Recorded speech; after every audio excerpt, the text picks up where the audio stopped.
Hello and welcome to your favourite podcast, Insane in the Membrane, with me, Rich Wilson. And today I am joined by the wonderful Judith Owen. Hello. Hello, lovely to meet you, Rich. Lovely to meet you too. And we were just discussing the time difference because you are in New Orleans, is that right? I'm actually even worse than that. I'm in Santa Monica, so it's even earlier. So Oh it's my God. 8 a.m. Oh, I shouldn't say that. So let me just say it's even earlier than you can imagine. Yeah. But you look and sound fantastic. This is what we were just discussing. Is like, I don't look or sound like this in the morning. This is incredible. Well, I have two giant Labradors called Aretha and Franklin because she's my idol. Nice. And yeah, and those two are literally staring into my face at 6 a.m. So I have very little chance of ever really sleeping properly ever again. And I love it because I used to be the kind of person that woke up or had problems waking up just because I was, scared of the day, shall we say, like Ah, many of us understand. yeah. These dogs, of course, they make me happy to welcome every single day. They are joy incarnate. So I'm just, honestly, Rich, I'm trying to be a chocolate Labrador. That's what I'm trying to be right now for We you. we could all be that, couldn't we? A bit more chocolate Labrador. Yes. Yeah, but it takes effort. I mean, Labradors don't seem to, they just get on with it, whereas we have to make more of an effort to be so. Well, I watch them, and in the morning, every dog owner, dog lover is here listening to this and going, "Oh yeah," but they literally spring out of bed because of course they sleep with my husband and I, who are teetering on the edges of the bed, holding on for dear life because they're huge, and their behaviour is as if they've just woken up from like a 6 year coma. And they've realised that they're alive again and they have their life back. And then they look at me as if they haven't seen me for 10 years. And it's like, it's you, it's life. Isn't it incredible? And so I'm trying desperately as a kind of, naturally Welsh depressive to understand that to be more in the moment and to emulate that kind of behavior. I am a Labrador in training. Well, I think That's what I hope to be someone when was I telling me when I grow recently, up. I think, do you know what? It's a great thing to aspire to be. Like you say, that positivity, that energy, it's, someone was telling me the other day that dogs don't have a sense of time. So that's why if you No, leave they the don't. room and you come back in and they're like, oh my God, like you just said, it's That's it. you. Oh my Oh God. my Yes. God, where have you been? It's the great, I mean, there is, your significant other will never look at you the way that your dog will look at you as if you're back. Oh my God, I love you. They will never, ever, I mean, it's not possible, but that's why those of us who are slightly flawed, to have dogs in our lives, of course, is the most extraordinary and marvelous thing. Every dog lover and owner knows this. It is a true gift. That's why we go through the unbearable loss every, if you're lucky, 13 years, because Yes. life with a dog actually makes you, I believe, a better human being. It really does, because it teaches you so much in being able to be gentle and endearing and empathic and loving. It allows you to show your most vulnerable side, your most loving side. And we rarely get to do that without feeling either shame or vulnerability and fear that someone's going to hurt us. So I think it's Yeah. an extraordinary gift that they give us.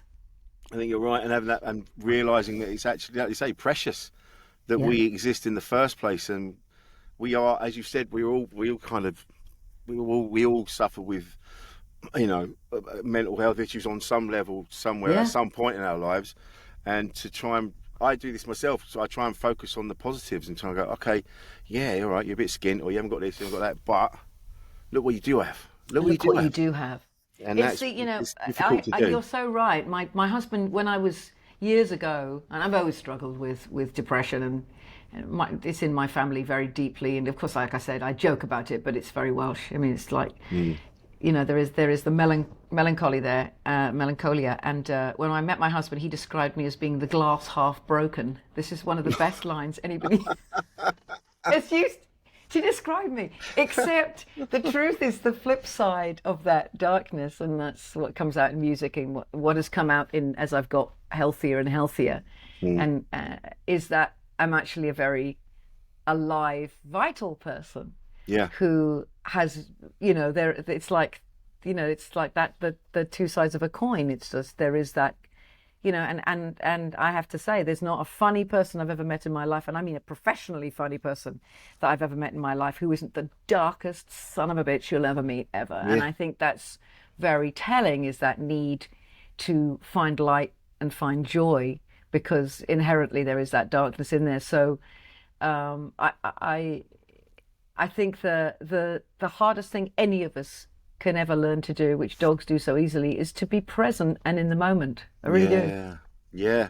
Which is, and I learnt that through reading Ruby Wax's books. Was that? I remember reading. I can't remember which one it was specifically, but it was that when you're having a moment, just go right. Hang on a minute. Just sit there and feel the chair, feel the desk that Yeah, you're sat in front of, feel the thing. Like being start to recognize what's around, and actually feel the things.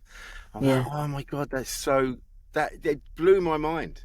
Totally blew my yeah. mind. It's the exercise in mindfulness, Mm. which she writes about, which is it's being so present that you could actually feel your human presence and weight Yeah, in that was it. within the planet, within the place that you exist, is an extraordinary thing. And we all get that moment where you suddenly look up and think, "Oh my God." I remember honestly, I was here in Santa Monica for years when I came over to be with my husband. I'm always going back and forth between America and London. Mm. But I remember the day when I woke up as if from a Rip Van Winkle sleep, where I suddenly realized that I was standing on the beach in Santa Monica, surrounded by the most beautiful surroundings imaginable. I mean, it was extraordinary. And it had taken me, I'd say, probably 4 or 5 years, because my brain was so functioning so badly, and was chemically Oh, really? so bad that I couldn't absorb any of the beauty, because, as you know, you can't feel joy in any shape or form when you are that dark inside. And that's the No. truth. That's really it, isn't it? It's the Yeah. fact of, if it's like, looking in the mirror with an eating disorder and thinking, I'm fat, I'm fat, I'm fat, at 90, whatever, like when you're skeletal. It's that thing where if your brain is telling you that life is dreadful Yeah. and that you're in pain, that you can't see anything beautiful. You can't absorb anything positive. Yeah. And having gone, done a show or created a show with Ruby years Yes. past, losing it, that was the point of it all, as two people who had struggles with their own versions of depression, but who had the greatest desire in the world to, rip the band-aid off the tumor, which is the truth, because that's what most of us do, is self-medicate or do things that cover it Yeah. up to a point but don't actually deal with it. And to try and take away that stigma, which God knows I grew up with, and the shame and the secrets, the Yes. secrets constantly. I'm honestly, Rich, I look at myself now as a very mentally healthy human being, and and a lot of that, and most of that, is thanks to music and thanks Oh, to the thing that I yes. do. And I'm so far from the person who I was then. It's really extraordinary. I'm so grateful, It's so funny as grateful. well. It's funny as well with, you know, people have this assumption that because your husband, Ruby, tremendously successful people. Yeah, and there's this assumption like, well, you're successful, you're living the dream, so how could you have any of these issues? And like, it just goes to Yeah, show you that on a mental, on a subconscious level, we're all the same, and we all have these struggles. It doesn't matter what's going on or what we've achieved. correct. There's still that darkness that just, and for no reason. It's like you say, like you've got a tremendously successful music career, and you still have, and you have those moments you were like, oh, what's the point? Yeah, What's the point in this? it doesn't matter what you have. It's sort of like, whether you look at like somebody like Anthony Bourdain, or any, Exactly people who that. take their Yeah. lives, people who struggle with this constantly, people who are addicted to, just addicted. Let's just put that under there, Yeah. because it can be anything. It can be drugs, it can be booze, it can be shopping, it can be sex. It's whatever. You can put that name on it. But having success means nothing. And that's success on any level, for people from the Yeah. outside that think you're doing so well. What have you got to be depressed about? It's not That's not what depression is. It's a No. really malevolent little disease that, like I Yeah. said, if you imagine your brain as your computer, the computer is running everything. You know, it's telling you how you see life. Yeah. And so what you have, what you've achieved, the things around you, your beautiful family, your loving partner, whatever it might be, it doesn't come through. It does not I come know through exactly what you at mean. all. Yeah, I know exactly what you mean. And it's extraordinary, because then there goes the guilt that comes with it when people are thinking, what the hell have you got to be down Yes. about? How dare Yeah. you? You know, you have everything. And then you feel like you have to make excuses for yourself and apologize. Now, that's a big word for me, by the way. Oh, really? Yeah, apologizing for who you are this has changed me so greatly, that this, of all things, you know, we were talking earlier about my energy first thing in the morning. I mean, I'm used to being on, you know, having to get up at insane hours and sing on the radio, or sing in situations where I shouldn't be able to. But, you know, I'm just so grateful to be able to do any of this with the like the history that I've had. But I had this incredible moment, and I do want to share this with you because it actually is so important to me. I did this during COVID. By the way, wasn't it amazing during COVID where everybody felt like us? I felt like, oh my God, everybody's in my gang now. Hey, it's the Judith Owen party. I could run for office. Everybody had anxiety and stress, you know, post-traumatic stress disorder. Everybody was struggling with it. And it's like, hey. That was it. That was the great leveler, where you saw, you know, people like yourselves and people, you know, like the Backstreet Boys, and people, we're locked in, and everyone's in the same position. Like, it doesn't matter. So suddenly you realise, like, oh, it doesn't matter where you're at on this imagined success level, ladder. You're all locked in, and you're all locked in. Yeah. And it's the fun, the great. Imagine the joy. I don't mean it that way. It sounds so tossy of me, but I remember having a conversation because I live mostly in New Orleans. It's just too hot to be there right now. But I'm down there and I'm talking to my friend Helen Gillet, this incredible cellist who also suffers from the darkness, the black dog. And we're having a FaceTime because of course we can't actually walk up the street and meet each other at all because we're shut down. And she said, "Is it not incredible that everybody now understands the way that we've been feeling, you and I, our entire lives? And right now I'm feeling like I'm ahead of the game because I've spent my life learning how to deal with this." I'm not joking. Honestly, Rich, we felt like we were like, we've got this. We have this because this is what we do every single day. We wake up every single day trying to work out how to deal with our anxiety. And now the rest of the world was feeling it too.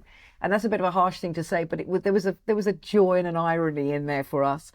And during that time, again, to quote my husband, I decided that I would rather, again, stick forks in my own eyes than record another deep, meaningful, emotionally exposing Judith Owen penned songs album. All I wanted, and this is the flip in life. This is the flip to me. All I wanted, and I think all we did want, and all we still want, is joy and a sense of relief and release. Yes. Entertainment that makes you feel hopeful, distracts you, elevates you, gives you escapism, because it's not just COVID, it's everything that has shifted all around us all the time. And it feels, we're in this magical world on this extraordinary heavenly place called Earth. And yet every single day we're seeing information, absorbing information, which of our own doing is the most depressing stuff that any of us have ever faced, I believe, in a real basis, in a real way, not just on a chemical basis, but really. And so I had a very strong memory, Rich, of when I was a kid. Yeah. And my home was a brilliantly musical one because my father was an opera singer at Covent Garden. So That's this was right, like yeah. the light of my life and me and my sisters. But my mother was terribly depressed. I mean, Oh, really? it had not been diagnosed, of course, because it was just Mm. too shameful to even go to somebody and ask for help. And it was very much just, just Yeah, really push through it. Come on. that's it. Yeah. We've been through tough times. We come from tough people. It's just, we're in London now. We've left Wales, but it's like, you got to tough this out because that's the way you get through things. Well, you don't. No. And she didn't. And it was a home that was both elevated and alive with music, constantly with music.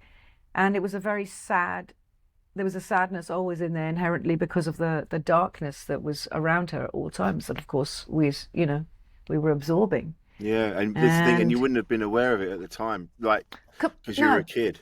that's it. It seemed like that was normal, and Yeah. little did I know, nature nurture. But I had that too, and also I was absorbing her pain and feeling responsible for her, and we were parenting her. Mm. But the real relief from it, and the upside, the light here, is that my dad had this collection of remarkable songs, remarkable 45s that he'd collected when he was a kid, Oh, amazing. of these Yeah. extraordinary African American women at the piano, killers at the piano, the most joy-filled, alive, vital, thrilling artists, women like who are not known anymore at all. Yeah. Nellie Lutcher, Julia Lee, Mary Lou Williams. I mean, Dinah Washington, of course, still Yeah. known. Blossom Dearie, but little known cult figures. And I remember him the first time he played this song called Fine Brown Frame, and I was just bouncing off the walls, dancing, with joy because it was spectacular in its pure, unadulterated joy and humor. Yeah. And anyway, so long story Yeah. short, that was a lifeline for my family, for my sister and me and my dad.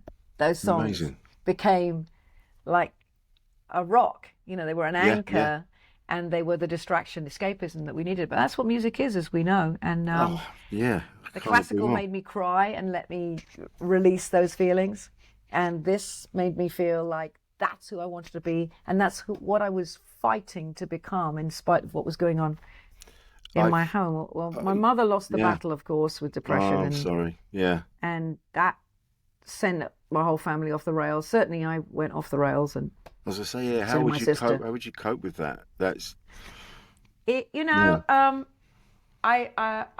it's interesting how many people I meet who have been within their families or their partners or their parents have dealt with and lived through suicide, and I don't think you ever get over it, but you No. certainly do live with it, and if you're really very fortunate, learn by it, because although it has taken me my life to become well again, and that is the truth, and again, that thanks Really? to music. yeah. But the greatest gift my mother gave to me, and she was a really remarkable woman, you'll see how this all ties together, because she was this big band lover, jazz lover too, all these songs my dad was playing, the rhythm and blues, the jazz and blues, these incredible women from the 40s and 50s. Well, my mother was this incredible dancer. Oh, wow. And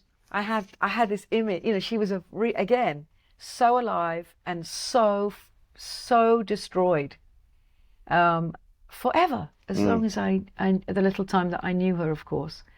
But what she taught me was who not to become, because I knew from a very early age that I had what she had. I had a low-grade clinical depression. I had an anxiety disorder, a really very bad anxiety disorder, and I did what I think most people do, or children of often, and I think men suffer from it worse. There are the statistics that say that men really do suffer, children of suicide. The boys actually suffer worse and are more likely to actually do really? the same thing.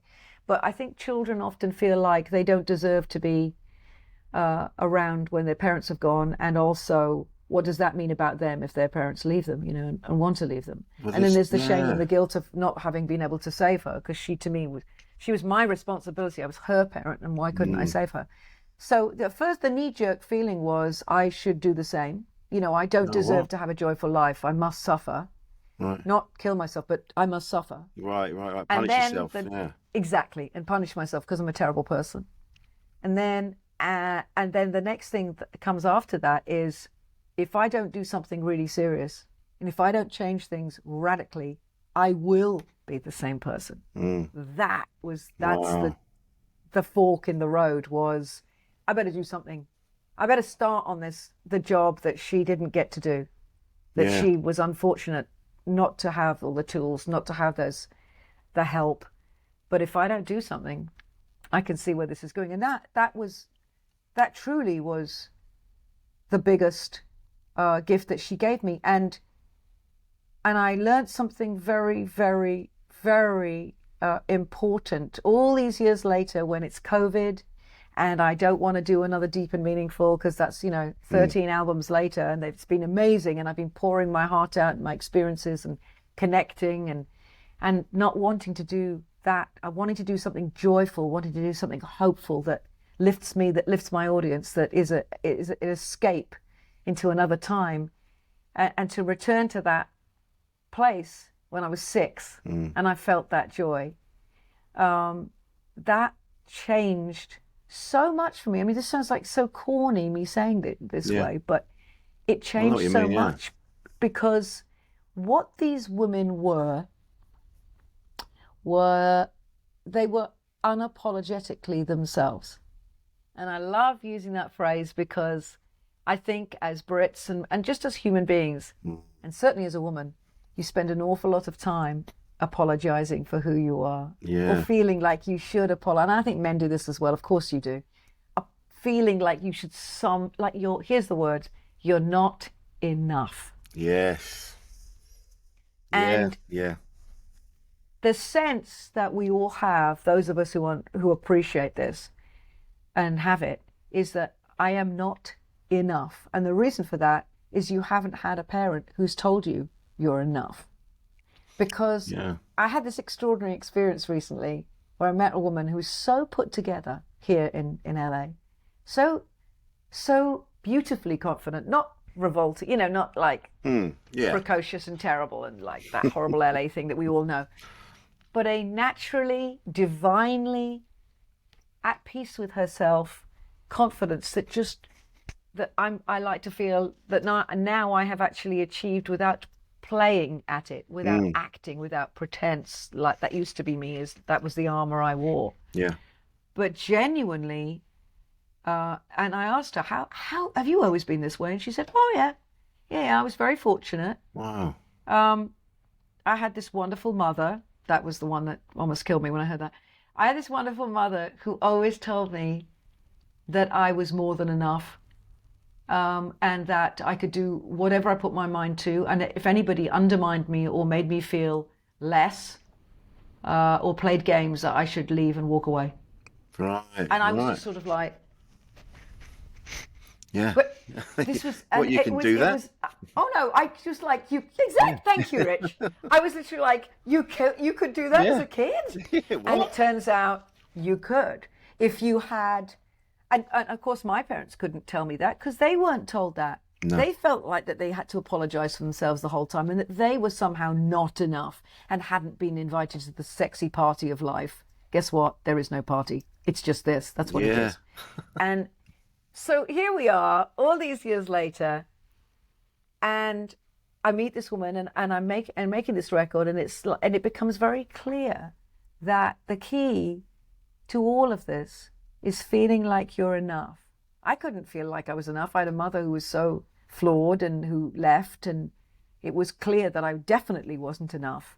But the truth is, we're all enough. I mean, I hate to sound like proselytizing about this stuff, but how interesting, I guess, when you get to be a grown-up badass woman, which is what I've always been in. This is who I've always really been inside, trying to figure out how to gestating a badass. when I first heard these women. That was the start of it. That was my love affair. But I think all I ever wanted to be was my authentic, absolute self, and to not apologize for being a bit loud and a bit mouthy and, Yeah. you know, outspoken and big behind the piano and unafraid and funny and clumsy and stupid and silly and all those things that it takes to be a beautifully flawed human being. Yeah. And I made this record, and in the making of this record and in the sort of embracing these women's lives and their music and who they were and their absolute trailblazing fearlessness, I realized that my struggle, my battle was with myself, because of that basic belief that I was never enough and therefore deserved to have bad things or things not to work out or to be disappointed in life. And then I end up doing something that is an exercise in self-confidence. It's an actual exercise, particularly in female self-confidence and the horrible word, but empowerment. But you know what I mean by that. Yeah. Where I get to be my absolute self, and I get to incorporate what my mother taught me, which was to bring in that aspect of, like, you know, in my live show, you know, dancing and entertaining and being an actress, which I was trained to be, and being the musician and the pianist and the band leader, the woman in control. And I am more than enough. Yeah. But and I think it's about reaching that place in life where you just think, I don't give a flying F. Yeah. Am I allowed to swear? Absolutely. All right, I'm saying it. I don't give a flying fuck what anybody thinks about, thank you, darling, anymore. Just checking. No, it's fine. Because, you know, at the end of the day, we think we're being judged by everyone around us. We do so much, especially Brits, because we think people are judging us. No, they're not. They've got their own bunch of problems that they're dealing with. We judge ourselves. We are our worst judges. And if somebody doesn't like you, that's what this woman told me as well. She said, my mother told me, you won't be liked by everybody, and not everyone will like what you do or who you are. And guess what? That doesn't matter, because all that matters is the people that do like you and do like what you bring to the plate and do like who you are. That's all that matters. That's all that matters. You're not running, you know, you're not running for president. You don't need to be loved by, you know, you don't need to be Bill Clinton and need to be loved by babies and dogs and men and women and everybody in between. You just don't need to do that. No. You just need to find those that get you, and who cares about the rest? That's you know. But I didn't know that. I thought I was running for election. I thought everybody had to love me, because if anyone didn't, my life was over. It used to keep me up at night if I thought, oh, yeah, someone doesn't like me. I'd track them down and go, why? Why don't you like me? But like you say, now you're a bit older, you kind of go, oh yeah, it doesn't not like that. I don't give a shit. Not everyone's gonna like you. And they shouldn't. No. Because I mean, that's like saying that everyone you date is going to be a success. No, it's like this is all about chemistry, but the pleaser, the child that's the pleaser, the child that doesn't think, and we are basically all children. Our bodies just grow fast, and that's all there is to it. But inside, we're just little children. Yeah. And most of us usually stop evolving at some point in our lives when something bad has happened or something strange has happened, unless you have a great, you know, like I said, like this friend of mine. But I think if you're a pleaser, as I used to be, then to not win someone's love, as you said, it can destroy you. Yeah. Keeps you up at night. Yeah. Destroys you. Yeah, absolutely. And it's only been in the last few years when I've realised that. I used to be terrible. I remember before I was a comedian, and I was a manager of a comedy club, and the guy that owned it, he went, mate, he goes, you're too nice. You're too busy worrying about what people think of you. He goes, you're a terrible manager, because you're trying to be everyone's mate. I'm like, I couldn't help it. I needed everyone to like me.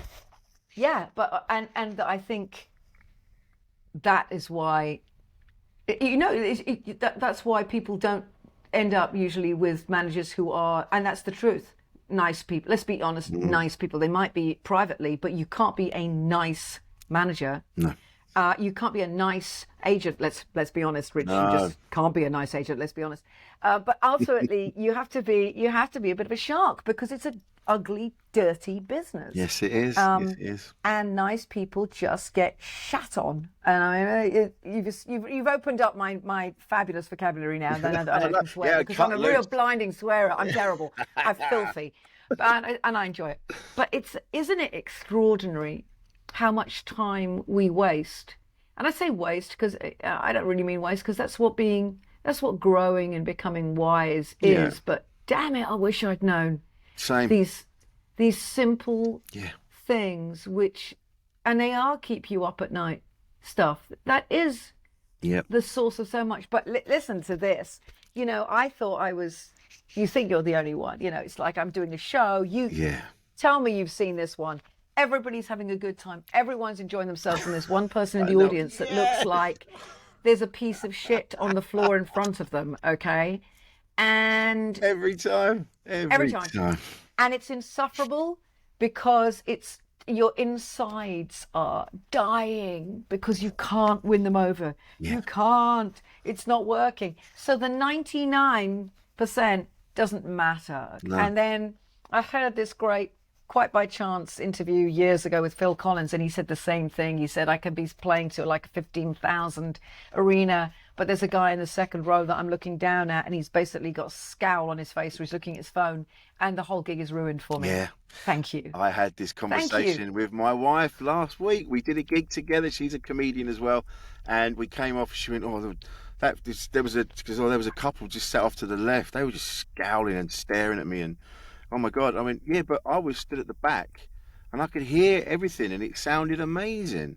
You Yeah. sound like you had a brilliant gig." And she went, "I hated it. I fucking hated it." Just because that one couple. Just because of that one Yeah. bastard couple. Yeah. And it's Yeah. and you can't be a performer without, obviously, without absorbing that. How could you? You're a human being. But here comes the other bit of a trick that I've realized. It's not even a trick. Okay.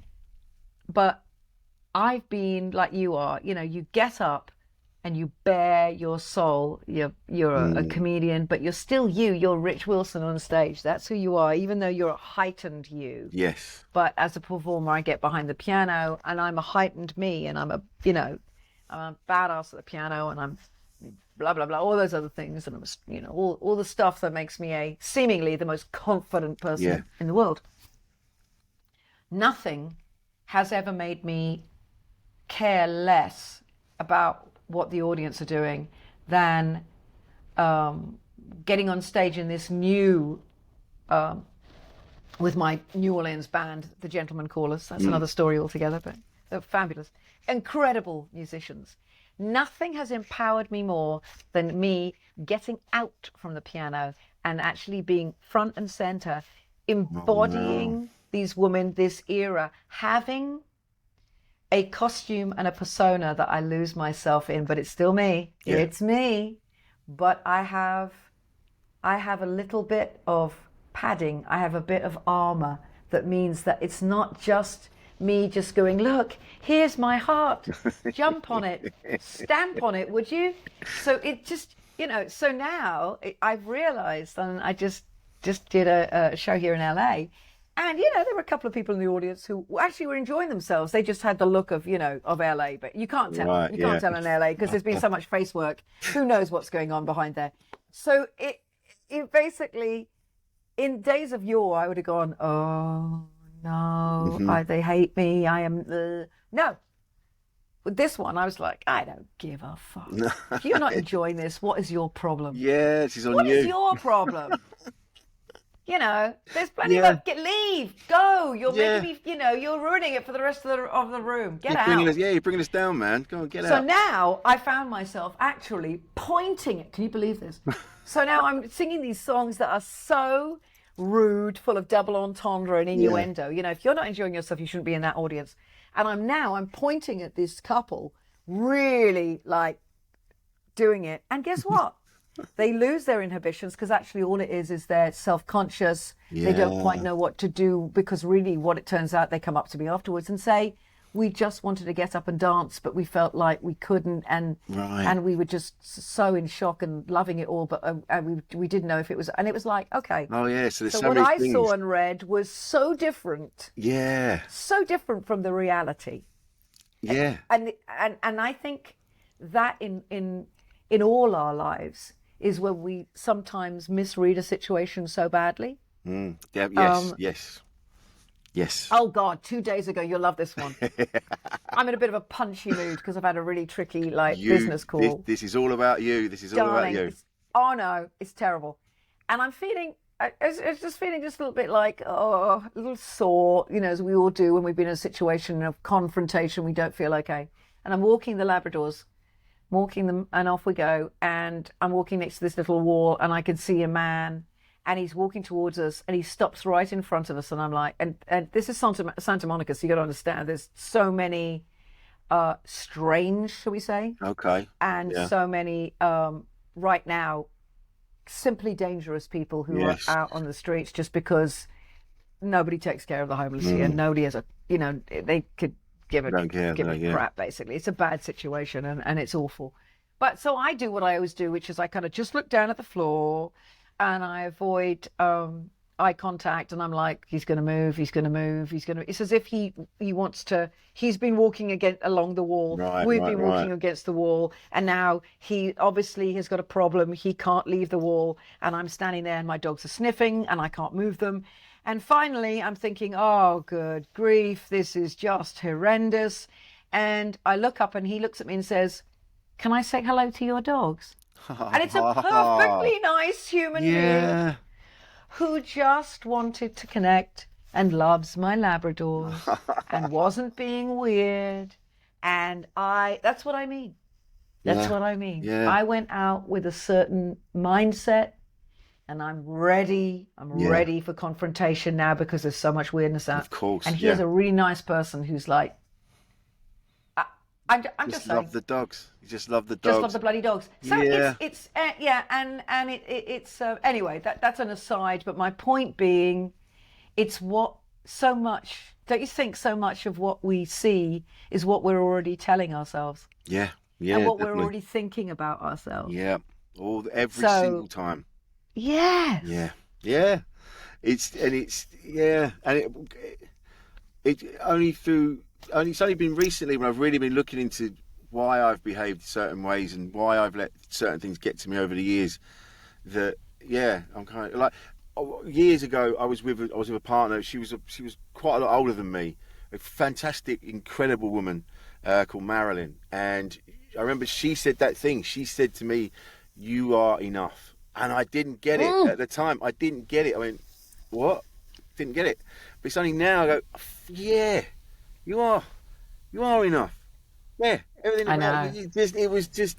Now I look back, I wish I could ring her and go, yeah, I get it now, but we fell out. But it's a shame. And that's a fine example of you can only hear it when you're ready to hear it. Yeah, And it's the same thing as you can only be well when you're ready to be well or want to be well. You can only hear stuff when you are ready and can absorb it. And that's why I wanted to, I'm on a mission to share this with as many people as humanly possible, but certainly with young women, because that's what I now get are all these young women after shows and on socials, and it's been extraordinary, who now reach out to me asking pretty much the same question, which is, I want to be as confident as you, and I don't know how, and it makes me almost want to cry because they're looking at me like a role model, which is the greatest thing that you can be to any young generation, especially of young women. absolutely. Who, if you were as lost as I was and felt as lacking as I did, to be able to help them in any way. That doesn't mean they can absorb it. That doesn't mean they can hear it, but to share with them the fact that actually I was exactly like them, and Yeah. really didn't get that point of being enough and of how sexy, and this is for men and women, how sexy confidence is. Oh God, yeah. And again, Yeah. I mean true confidence, not Yeah. blasé No, no, bullshit. no. I mean natural, Yeah. beautiful, feeling It just, absolutely good in your own skin and your own body. yeah. It's a wonderful, wonderful thing, and it's really sexy. Yes, And absolutely. Yeah. and it's what we all want. We all want to walk into a room and just look like we're at ease with every situation that we're thrown into, and that you know, that's what we all aspire to. It's what I always looked at with other women and just went, oh my God, Yeah. that's what I want. Yeah. Yeah. Yeah. And I want to ask you this question because I feel very strongly that at 6 years old, in spite of my family situation, but at 6, I know that I was pretty much the person I am today. I came in really well formed and wanting, I mean, just my personality was there, my love of music was there, Yeah. my joy was there, Same. my desire to wear men's suits and a tie and look like this. I'm serious. This was Yeah. all already Already there. there. It was extraordinary.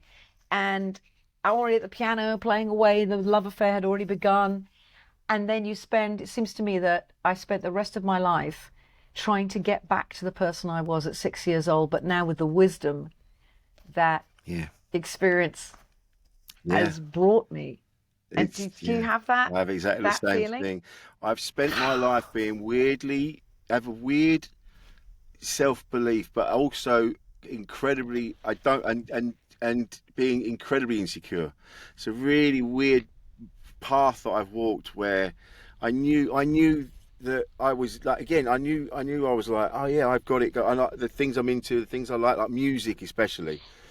Yeah. But weirdly, as I grew up, maybe it was because I always had people telling me that I was shit, or I was this, or I was that, and I let it come in. But really, fundamentally underneath, I was like, no, I know I'm all right. I've actually got it going on. I know, and not in a big-headed way. I'm kind of like, no, I know, like I get people saying to me all the time, I go, Rich, you got it going on, mate. You switched on. I'm like, do you have any idea how hard it is for me to walk into a room sometimes and just Yeah. say hello to everyone? And do you know what I mean? So yeah, I did have it when I was a kid. I was always running I did. around. I was always dressing up.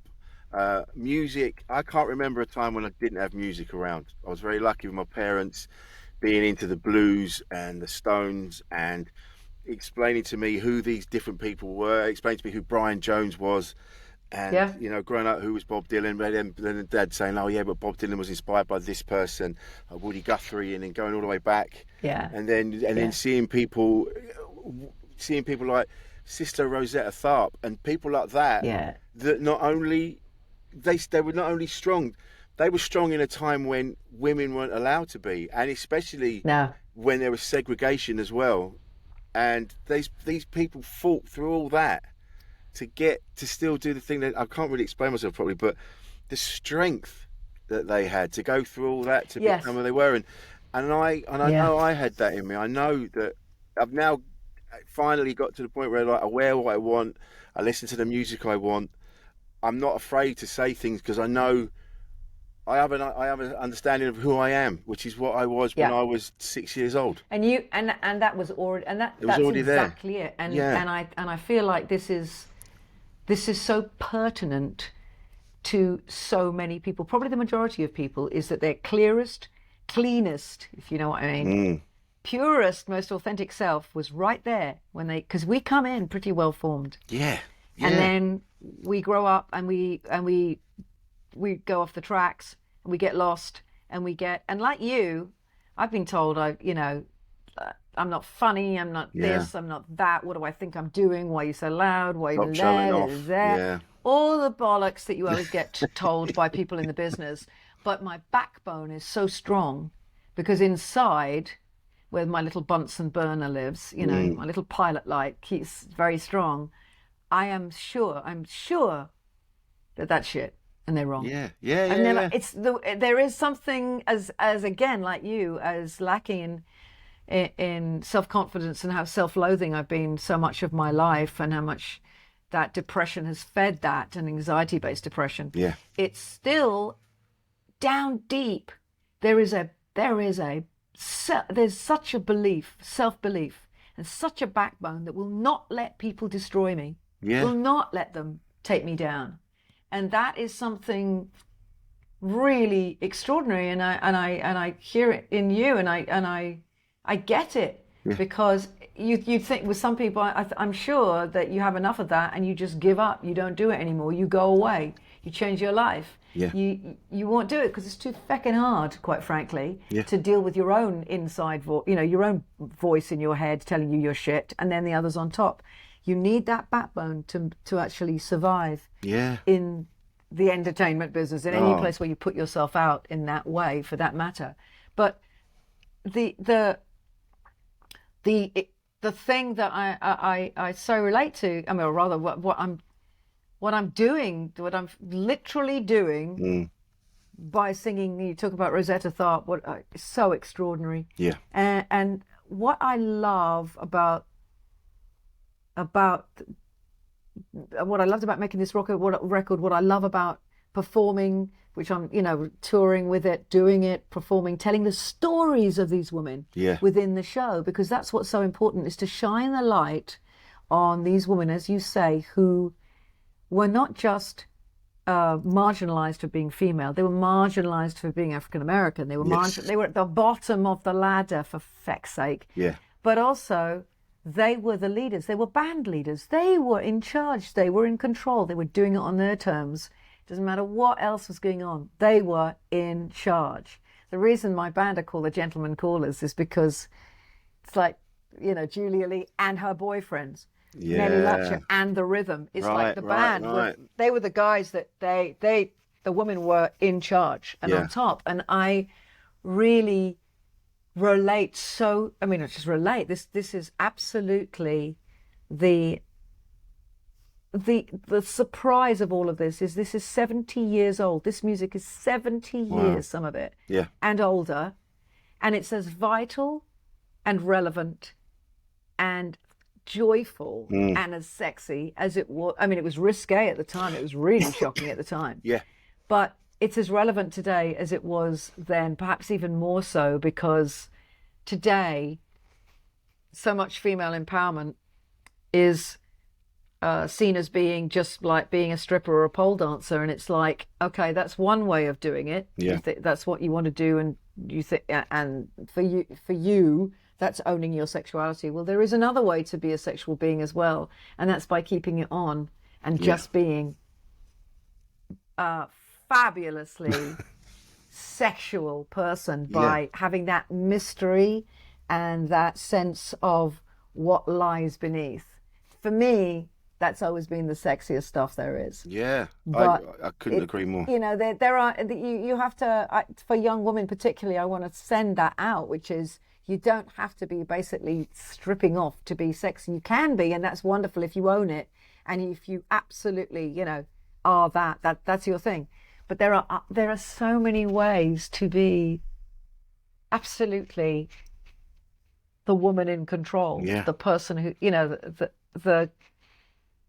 the sexual being on stage or in life, walking into any room and just looking incredibly put together. Yeah. I think maybe living in New Orleans has got a lot to do with this, Rich, actually. Oh, really? And I think you would relate to this. The dressing up, which I've always been doing, which you've always been doing since you were a kid. In New Orleans, they encourage dressing up because everything is about Mardi Gras. It's about parading. You parade throughout the year in different forms. Of course, Mardi Gras is out of control. I dress up in different costumes every day, in different wigs every day. I have a wig collection that would embarrass I love that. most drag queens. It's so good. I have a hat collection which is like out of control. Every year, it's like, what costume is this year? It's like you're serious about it, and you're encouraged to put your drab, I'm bored with myself, like to put it to the side and to like be liberated, to dress up, to fancy dress, to put on a costume, to lose yourself, and to find yourself by losing yourself, by experimenting, as we all do when we're children, by the way, Exactly. in fancy dress boxes, and we're allowed to put on the cowboy gear, and I'm a prince and I'm a princess, or whatever your gender you might be. It doesn't matter. That's what life is about when you're a kid, is living in that make-believe. But it's not really make-believe, it's how you learn to be yourself. It's how you find yourself. Well, that doesn't stop when you're seemingly an adult. I believe that the more we can do that reconnects us with our true child young self, which, as I said, is still in there, for God's sake. Yeah. Otherwise we wouldn't be this fucked up. I believe that anything you can do that really, keeps you in touch with that person is healthy for you. Yes. And that means that, the drab drudgery of the everyday existence, which we all feel, I don't care what you do. Yeah. I don't live on stage. I don't live in the studio. I'm just, I'm picking up my dog poo and doing my washing like everybody else. The drabness that we feel about ourselves, there are things that you can do that alleviate that. Now, if you live in New Orleans, you have a great excuse. It's harder when you're living in London or any other place where, again, you don't get to do that, which is why I believe there should be fancy dress clubs. I now decided that there should be fancy dress clubs, which are not naughty nuns and vicars. No. That's bullshit. This should be really incredibly creative, wildly imaginative costumes. It's a costume party that we should throw for each other, and costume party clubs. Yeah, it's a costume party club. Come on, people, say you're with me on this one, because when I'm in New Orleans, if I'm rocking a great blue wig going down the street, or a hat that I've got hats that are so big they have their own postal code. So I think that it's a joy to liberate yourself, because along with doing that comes a phenomenal sense of self and confidence. That if you think of yourself as a kid, you'll remember that feeling. How good you felt. Absolutely. How good you felt. I am so tired of people wearing camping gear. I mean, the last time I was in the Palladium, I went to see Rob Brydon. Yeah. A couple of years ago in the Palladium, and everybody looked like they were literally going on a hike. It's the fashion at the minute. Normcore. Oh my God! And even he commented on it, and I was so obscenely overdressed. I was everything. I was suited up like a behemoth, and I was just like, he made a joke about it, because it was like, come on, do you understand, people? That, or maybe that's the point. Is none of us. We've forgotten how good it feels to dress up, to really make an effort, especially when you go to somewhere put like the on Palladium. the glad rags. Yeah. Thank you. The Palladium. Yeah. To put your glad rags on, to make the effort, to really make a statement, be bold. That is what confidence is. It's get it all the time. Really feeling that pride, and the effect it has upon your psyche, upon your mental health, is huge. Oh man. Huge. Yeah. Because a hat, incredible. you wear a hat, the hat shouldn't wear you. Yeah. You don't apologise for wearing a hat. You've got to so commit. many people feel threatened when you wear a hat. Not just I know they do. Not just a trucker hat, but I've got other hats. I've got all these other things, and they go, "Oh, look at you with your hat." You're like, "What? What?" It's just. Well, we're dreadful for that in Britain as well. We know that.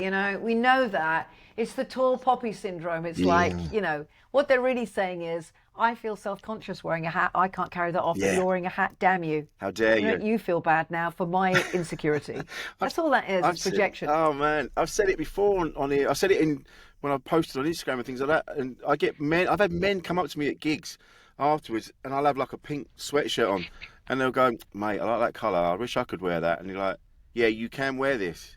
But they're so worried about what their peers are going to say, or their family. That's exactly it. And they're like, "Oh yeah, I can't wear pink." You're like, "Yes, you can," because I'm sick and tired of seeing men wearing navy blue and black, or burgundy if they're feeling particularly brave. You're like, stick some pink on, mate. Bit of yellow, orange. Yes, go for it. And by the way, men, You don't have to be gay to be able to rock some fantastic stuff. Look at your wonderful shirt right now. Thank you. It's like, where's some fucking colour, would Get you? some colours on, mate. But that again, you see, it's like, it's what people will think. It's Yes. how will they judge me? Will they think because I'll stand out? Well, guess what? It's really good to stand out in the best. I don't mean for the sake of it, being an arse, but we don't mind standing out when we're drunk and we're a bunch of yobs screaming at each other, like beating the crap out of each other. We're fine with that. Yeah. Well, how about standing out for just, looking great? Yeah. For making the effort, for really cutting it. I mean, I feel like, that was when you're talking about the Stones and stuff like that and London in the 60s, that's what was amazing, was the fashion, the rock and roll, the music and the fashion that blended. We've always done that in Britain. We've always taken pride in how we've really married that fashion taste with music. Yeah. Something has absolutely gone awry now, where it's the only fashion there really is like I said, either you look like you're like a stripper or you're pimping something, and it's like, no, for everyone else, that's fine, that's the look, that's great, that's what you want to do, that's fantastic, but what about everybody else who's wearing black or navy or camping gear? It's not good enough. I had this, I really wanted people to like, I encourage people, like when I do the album, this album, Come On and Get It, right? It's literally like doing that, Come On and Get It. That was why I chose that title. It's a song, but it's like, come on. Yeah, that's it. Yeah. And I wanted people, because I'm rocking a suit. I'm always in that androgynous place, which to me is so I always found like the Marlene Dietrich look, the Catherine Hepburn look, because I'm a film buff. I think it's amazing. Yeah.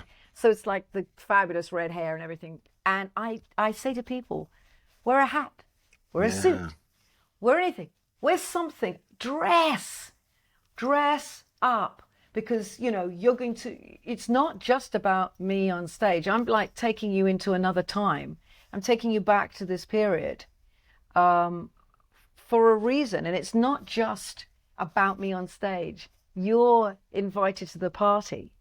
This is, imagine you're going to see Sound of Music and you're dressing up as Maria or a nun. Let's just do that.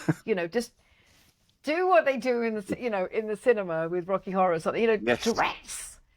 Dress, and enjoy the very act of costuming, because it's brilliant. It really, or come and visit New Orleans. Do that. Maybe do that. No, I was just going to say, but I'm a Brit who has definitely had, the cork taken out of my uptight, where, because I've spent enough time in a place that's gone, what? I walked down the road in New Orleans with a hat. You'd walk down with that shirt and people would go, I get the baby. That's what I get. Love your hat. There's that quote, and isn't it? If I would you ever do that in London? I see people in the street and I say to them, that is a beautiful, I love your hair, or I love your suit. You smell nice. Beautiful. You smell nice. God, you smell good. Yeah. Nobody flinches. People are like, thank you. Yeah.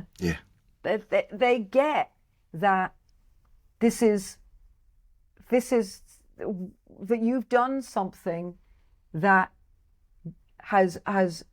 deserves their, not just admiration, but they want to let you know that they appreciate you. Yeah. Now that is so not Northern Europe.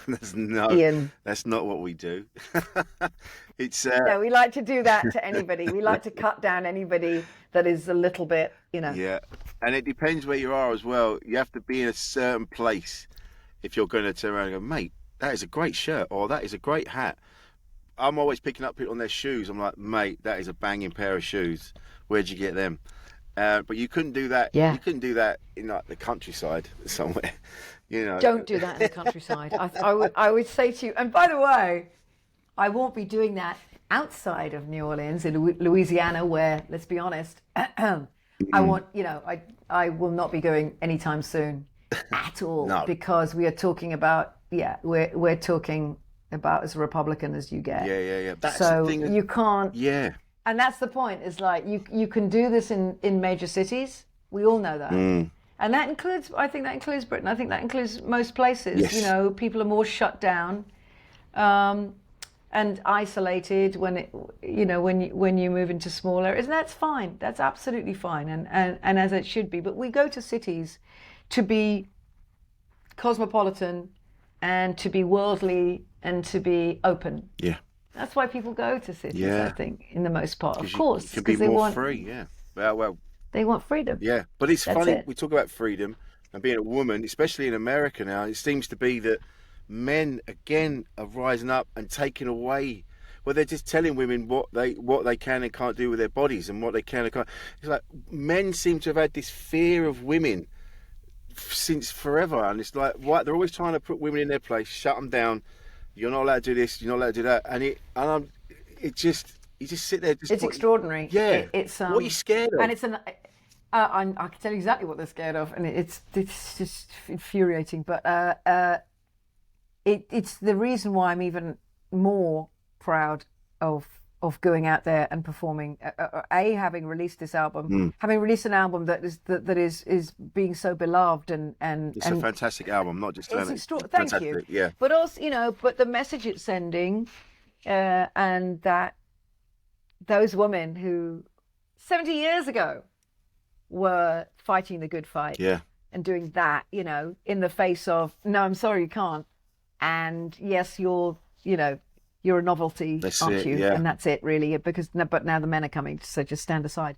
So, and don't get me wrong, I am surrounded by the most incredible men, and I have always been surrounded by, because this is a mostly male industry Yes. that I'm in, and I have the most respectful, remarkable, joyful men in my life. And that's who I choose, but that's mostly who I find as our musicians, and that's really it. But luckily, as I said, it's sort of like probably because I demand it. You're not gonna really get past me. You know, it's not gonna happen. You're not gonna get away with much shit with me. But here we are again, 70 years later. Yeah. 70 years. And this music, again, it means even more, is even more pertinent. Yes. Because it's talking about it's talking about female sexuality. These women were enjoying their female power, their sexuality. They were celebrating it. And back then, nice women, nice girls were singing about romance. Yeah. But these women weren't. They were getting down and dirty, but enjoying They were flirting with you. This is it. And they were making you laugh. They knew. And that's why I love them too. You know, Nellie Lutch, all these women, they struggled. And Peggy Lee, good God, you know, the huge star, white, of course. She was banned from the southern states for sounding too black. They were convinced she must have had some black blood in her, so they banned her music. So, you know, this is what I mean. This is what America is. Yeah. Okay, so this is you know, this has been going on forever. But these women led with their sexuality, and were beloved and struggled. Now here we are 70 years later, and women are being put back in the corner. Yes. And it's like a return to the 50s. This is extraordinary. And being told that they do not have any rights over their own bodies. Yeah. I'm living in this country. I'm seeing this going on. I'm out there singing songs which say, nah, actually, we're very much in tune with and enjoying our sexuality. Thank you very much. And it's the reason that men like this have always been afraid is because, God forbid, that you would have women who are basically the reasons we're all here. So that's the greatest power you can have in life. You are the creator. We know that. Yeah. I mean, you can't do it without men, obviously. So you have to have both. But ultimately, I think the insecurity factor, and it's been going forever, as you say. You can see it in the Bible. You see it everywhere. It's basically that it's a man-made thing where rather than glorying and enjoying women's prowess and seeing them for these extraordinary creatures they are, who, thank God, are responsible for you know, our being. rather than doing that, the insecurity of certain people, of certain men, means that they have to smash that down. Just like the person who might hate you or say, the hat, mate, the hat. That's exactly the same thing. Yeah.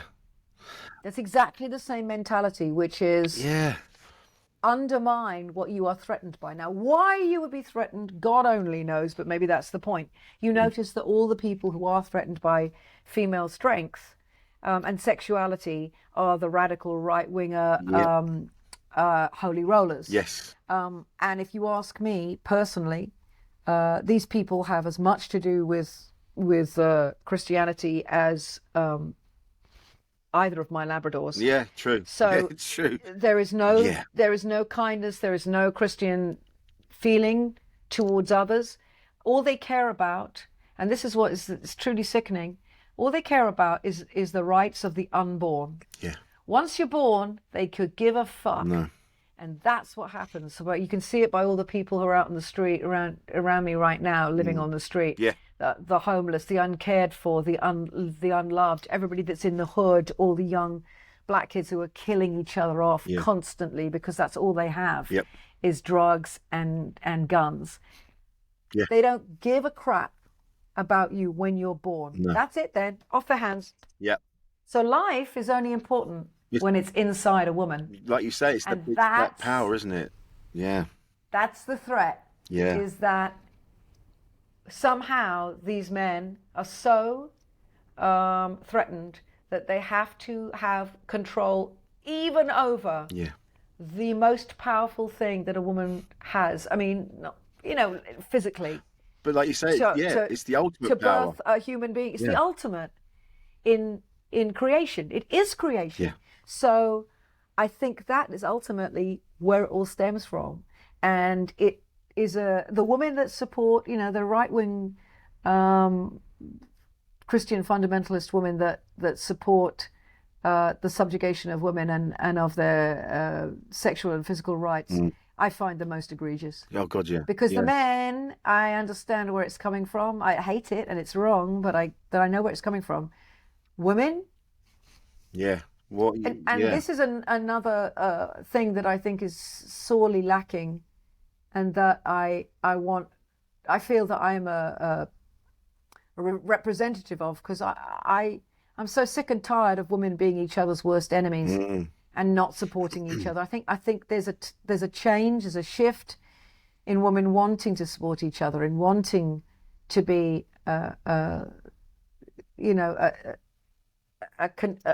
conjoined front and to share in each other's victories and each other's strengths and losses, because we've been thrown crumbs for so long, as if there's only so much to go round and we're all fighting for it and competing for it. And it's not the truth. No. It's just not the truth. And the other thing that I can't bear, and it's the same bloody thing, is this, I'm a grown-up woman, and I'm sending out the message that I'm in charge of my sexuality. It's mine. Yeah. I'm proud of it. And also, you don't get to disappear and become irrelevant and turn to dust and stop being sexy when you pass 40. Can we just put that one on the fucking shelf, please? Can we just get past this ridiculous myth?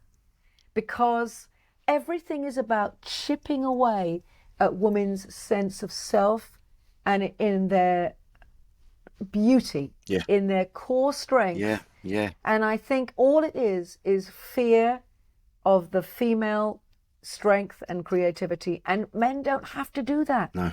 Most men don't, because most men want, I believe, if you're brought up by a great mother, it goes back to that again. If you have the right role models, what we all want is a great partner, a great woman, a great man, a great everything in between.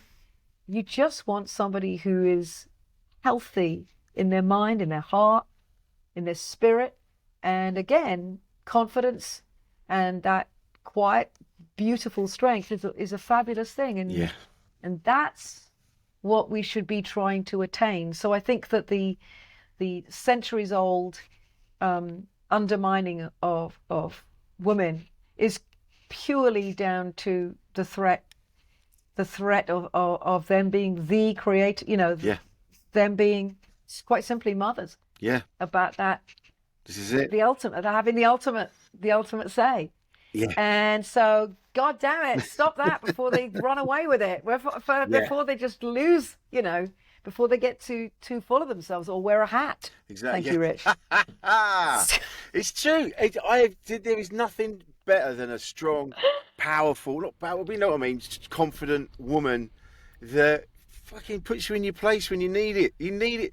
Everything I've learned has been from the women that have been in my life. Everyone, like with guys, it's kind of like, that guy's pissed me off, and then your mates will go smack him in the teeth, whereas a woman will go, hang on a minute, let's be women have a subtle approach to things without being a blunt instrument, and that's why I've just learned so much from the women in my life, and there's nothing better than a strong, powerful woman that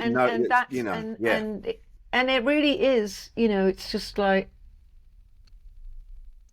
fathers have to be the best role models for their daughters and their sons, of course they do, and that's a shift in the mentality, as you say. It's like, he upset me, hit him.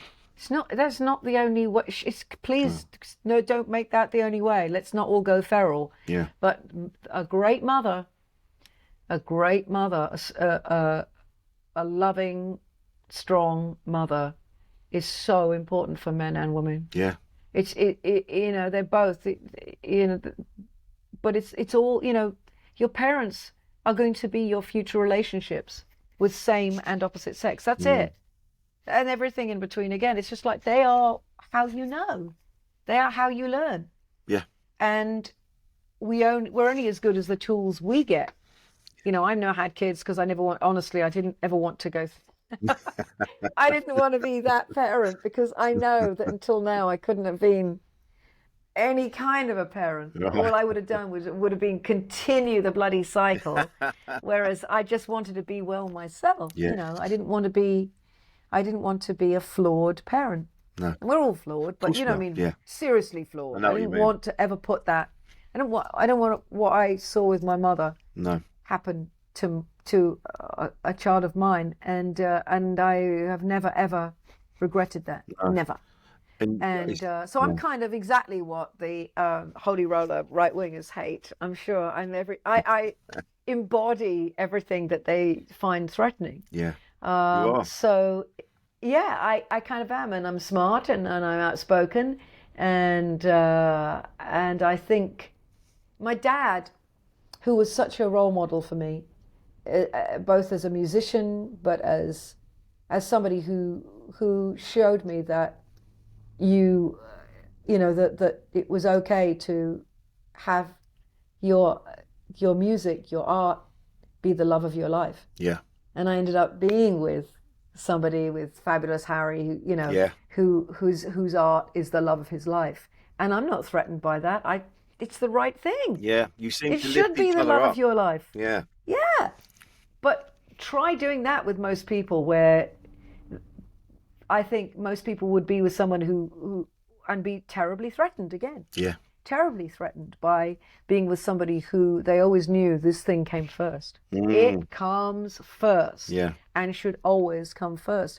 But my father told me the smartest thing, and it relates to men and women, but of course as a woman it meant the most. I mean, he brought my sister and I up like we were boys anyway, because I wanted to be a boy. I was such a tomboy, so, so that's the beginning of it all. But he said, lead with your talent and your intelligence, and if you've got looks, that's great too. Wow. I think that's the point, is lead with your talent, your intelligence, and if you're good looking, that's just a plus. But don't get that the wrong way around, because you will come a cropper unless you're a model, and in which case who cares? But you know what I mean? It's just sort of like, it's that was the mantra in my home, and I think that stuck with me, I believe, because it's sort of it's an important thing, and I think anybody can relate to that in any field that they're in this world, because we all have talents Yes. in various ways, but it's sort of, that's also the key to confidence, I think, as well. Yeah. But you know, again, we're only as good as the tools that we've got at that time. We all make huge Oh, mistakes. I gotcha. think Yeah. I think growing up is the key to appreciating and understanding Yeah. so much. And having that, So having much. that instilled in you at a young age by your dad, obviously played a part in what pushed you on to keep going through all the dark times, Oh God. and to Between, put you where you yeah, are now. It's incredible. yes, and I now, and I'm sure you do the same thing. I can now look at my parents and see them as young people with their own Hmm. insecurities and lack of confidence and Yeah. self-loathing and struggles and worries, and obviously my mother's illness in addition to, but I look at them now with such empathy and compassion, because it's like, God, they didn't have anything to go on. No, They didn't have anything. that's the thing. They had no reserves, and they didn't have anything from their parents. Just get on with it. Yeah, I mean, that's what they had, was like, life's tough. Yeah. People die down the mines and in the steelworks. Get the fuck on with This it. is it. And that was, you know, that's really that's what you're looking at. Yeah. And so I can only really, like, just be grateful for what came from. I bear nothing except absolute appreciations. I mean, sadness for my mother, but still appreciation, still. And especially looking at myself in the music videos that go with this, when I'm dancing the whole way through, and it's part of this persona that I have, the Lady J persona, as I've been christened by my band. But when you see me in these videos, it's my mother. Really? I was dumbstruck when I saw the first video to Blossom's Blues. Yeah. And I realized I was looking at my mother. Yeah. Wow. Well, Even this lipstick is my mother. it's so 'Cause beautiful. that's how I remember her. That is so beautiful, and a really lovely way to finish. I don't want to finish. I want Oh. to chat to you forever. You're fantastic.